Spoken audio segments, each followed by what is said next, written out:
जी आरिफ साहब, ये सवाल है कि आपको लगता है कि डील कर पाएगी गवर्नमेंट, और अगर नहीं कर पाएगी तो क्या नतीजे होंगे? देखिए, बात यह है कि जो अब तक हुआ है ना, हमने सब कुछ देख लिया। सुप्रीम कोर्ट जो थी उसको भी हमने देख लिया, सुप्रीम कोर्ट की तहकीकात को भी देख लिया, air marshal retired Asghar Khan साहब के केस को भी हमने देख लिया, उसमें अहकामात भी देख लिए। हमने फिर रोज़ एक चीज़ हम देखते हैं कि छोटी छोटी जगहों पे आप सोसाइटियों पे जो करप्शन करोड़ों अरबों की करने वाले हैं वो इतने ताकतवर है कि वो 1.5 साल अदालतों में उनकी बेल बिफोर अरेस्ट इंटरम जो होती है वो चलती रहती है, और फिर अदालत कहती है कि देखें जी, बराह रास्त तो इनके अकाउंट में पैसे नहीं गए, आप साबित नहीं कर सकते कि इन्होंने खुद पैसे लिए हैं, और फिर ये जी मुकदमा जो है ये कई साल के बाद दर्ज हुआ है। आप यानी ये सारी वो चीज़ें हैं कि जिनको बुनियादी तौर पर जिन्होंने देखना है, जो समझते हैं कि जी स्टेक होल्डर कौन होता है, वो जो पाकिस्तान में दिलचस्पी रखता हो पाकिस्तान बचे, और पाकिस्तान में दिलचस्पी रखने वाला ये चाहेगा और उसे चाहना चाहिए कि पाकिस्तान जो है इसमें से करप्शन का नासूर ख़त्म हो। जितना पैसा यहाँ कमाया जाता है, जितनी मेहनत होती है, आम आदमी करता है, वो उसके पल्ले कुछ नहीं पड़ रहा। सारे का सारा पैसा करप्शन के जरिए इस मुल्क से बाहर जा रहा है। और जितनी अब कारोबार जो आपको नजर आ रहा है, सियासतदानों के बेटे जो है वो बैठ के कहते हैं कि जनाब कोई काम उनका ऑस्टेंसिबली आपको नजर नहीं आ रहा कि वो क्या करते हैं, लेकिन उनके कारोबार जो हैं वो ऐसे कारोबार हैं कि जिनमें दिन दुगनी रात चौगनी तरक्की हो रही है, पैसा बन रहा है। और फिर ये आपके इदारे, मैं आपको एक कर्ज करूं, इतने बेबस है हर सतह पे कि आपको कहीं उनकी रिट नजर नहीं आती।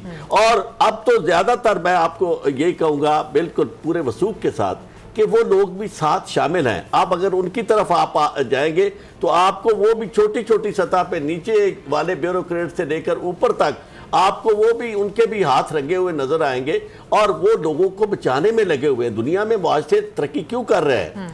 इमरान खान साहब बात तो करते हैं, लेकिन आप जरा ये देखें कि अगर वहां करप्शन होती है, किसी के खिलाफ केस आता है, तो लोग इस तरह उठ नहीं पड़ते सारे के जनाब हम आ जाएंगे और जनाब हुकूमत गिरा देंगे, या सारे मिलके यानी उनका साथ देना, और या मीडिया के चैनलों पे बैठ के लोग उनकी मदद के लिए ऐसे ऐसे किस्से कहानियां सुनाएं कि लोग हैरान रह जाएं, और यानी उल्टा जो लोग उन्हें पकड़ने वाले हैं या करप्शन के खिलाफ चलने वाले हैं उनकी बेइज्जती की जाए, और उनकी इस हद तक उस पूरे उनके सिस्टम को इस हद तक क्रेडिबिलिटी उसकी खत्म कर दी जाए कि लोगों को ये लगे कि जनाब ये तो बड़े मासूम हैं, भले मानस लोग हैं। अब यही लोग हैं जो इख्तलाफ करते हैं और इन्हें जनाब सियासी तौर पर ख़त्म करने के ऊपर तुले हुए हैं। तो इसलिए मेरी ये गुजारिश ये होगी कि ये सुप्रीम कोर्ट वाला मामला, चूंकि हमारे पास इसके अलावा अब कोई फोरम है नहीं, और जिस तरह सभी साहब ने भी बजा तौर पर कहा कि यहाँ अगर सुप्रीम कोर्ट नहीं होगी तो फिर ये बाकी प्राइम मिनिस्टर को तो ऐसी कमेटी हेड बिल्कुल नहीं करनी चाहिए, और ना ही कोई गवर्नमेंट का कोई शख्स उसमें हो, सीनियर मोस्ट जजेस हो, और उसको थोड़ा सा और इदारों को भी उसमें शामिल किया जाए, सुप्रीम कोर्ट करे, और फिर पूरी उस बिल का फिर मुजाहरा किया जाए। बेहतर ना ये होता है कि ये जो कमेटी बनाई गई है इसकी कोई ग्राउंड होती, कोई टीओआर होता, कोई स्कोप होता। अगर थोड़ा स्कोप होता या कोई टीओआर बनाए जाते तो फिर चीजें किसी सिमत में हमें नजर आती। टीओआर तो बनेंगे, बाद में बनेगी अगर कोई कमेटी बन गई। असल में तो मैं तो इसकी कमेटी की तश्कील के सरीहन खिलाफ हूँ कि कमेटी जो है चीफ एग्जीक्यूटिव को हेड नहीं करनी चाहिए, कभी ऐसा हुआ नहीं है। और उसकी वजह यह है कि वो खुद एक पार्टी होता है, उसकी मासूमियत जो है वो बेमानी होती है इस वजह से कि वो पॉलिटिकल हेड होता है, एक पॉलिटिकल पार्टी को रन कर रहा होता है, उसके अपने स्टेक्स होते हैं और बहुत सारे लोग। लेकिन हमेशा जब इमरान खान साहब का नाम लिया जाता है तो जहन में एक ही चीज आती है कि सादिक और अमीन। अगर वो सादिक और अमीन का जब कॉन्सेप्ट उनको लेकर आता है कि भाई इस बंदे ने कभी करप्शन नहीं किया, फारूक साहब ये मैं आपसे सवाल करूंगी कि इस बंदे ने कभी करप्शन। अलीना एक सेकंड, आपने बिल्कुल सादिक अमीन उनको इमरान खान अपनी जाती हैसियत में होंगे, लेकिन मुझे ये बताएं कहाँ गया मालम जब्बा का केस? वो कौन किधर गया वो करप्शन मालम जब्बा का केस? भाई जो उनके साथी हैं वो उन्हें कुछ करने देंगे? कुछ भी नहीं करने देंगे। इतनी करप्शन अगर वो सारे ईमानदार हैं जो इर्द गिर्द बैठे हुए हैं, तो ये पाकिस्तान में करप्शन कौन कर रहा है? मैं कर रहा हूँ, आप कर रही हैं ये करप्शन।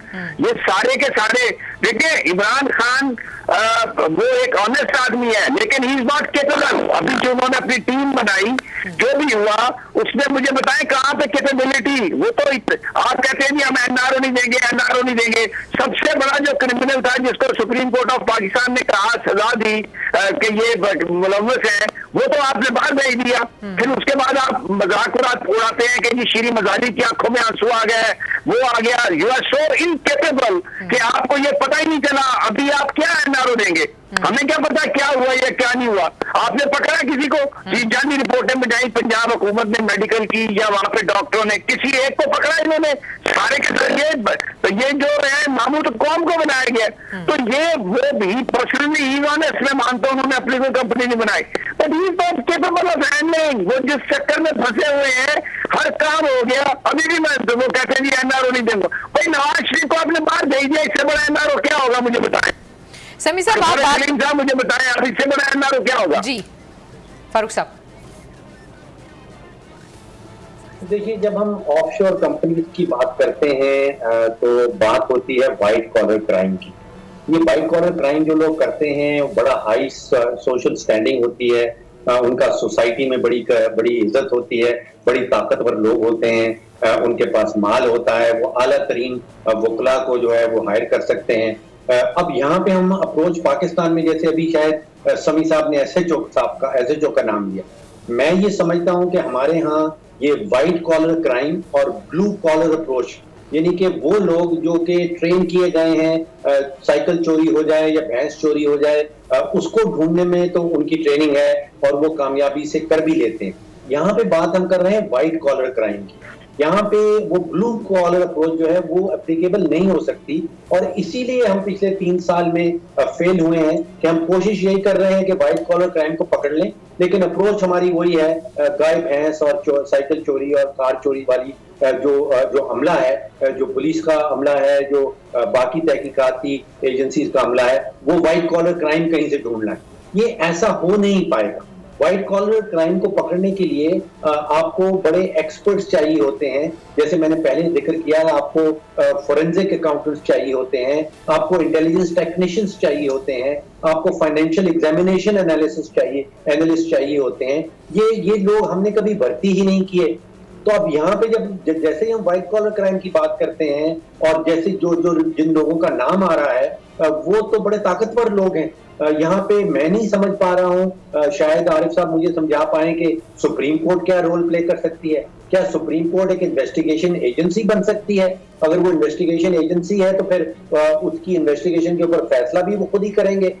मैं समझ नहीं पा रहा हूँ कि हमारा तरीकाकार क्या होगा इनकी तहकीकात के लिए, अनलेस हम इस्लाहात लेके आए, हम कंप्लीटली नैब को और FIA को रिस्ट्रक्चर करें और उनको इस काबिल बनाएं कि वो वाइट कॉलर क्राइम और वाइट कॉलर क्रिमिनल्स की तहकीकात और इन्वेस्टिगेशन जो है वो कर सकें।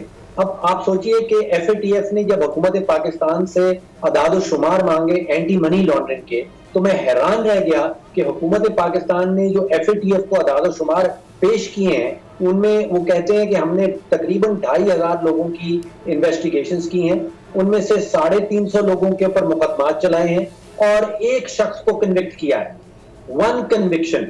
अब आप सोचिए कि हमारे यहाँ वुज़रा जो है वो हर रोज टेलीविजन पे आते हैं और कहते हैं कि उसने 100 अरब की मनी लॉन्ड्रिंग कर दी, किसी ने 250 अरब की मनी लॉन्ड्रिंग कर दी, लेकिन जब हम अदाद शुमार FATF वालों को पहुंचाते हैं तो उनको ये बताते हैं कि भाई हमने सिर्फ एक शख्स को कन्विक्ट किया है, और उसके बाद फिर हम खुद रोते हैं कि भाई FATF हमें जो है वो ग्रे लिस्ट में क्यों डाले रखा है।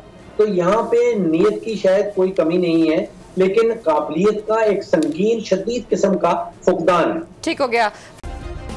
सब्सक्राइब करें और बेल दबाएं ताकि कोई खबर रह न जाए।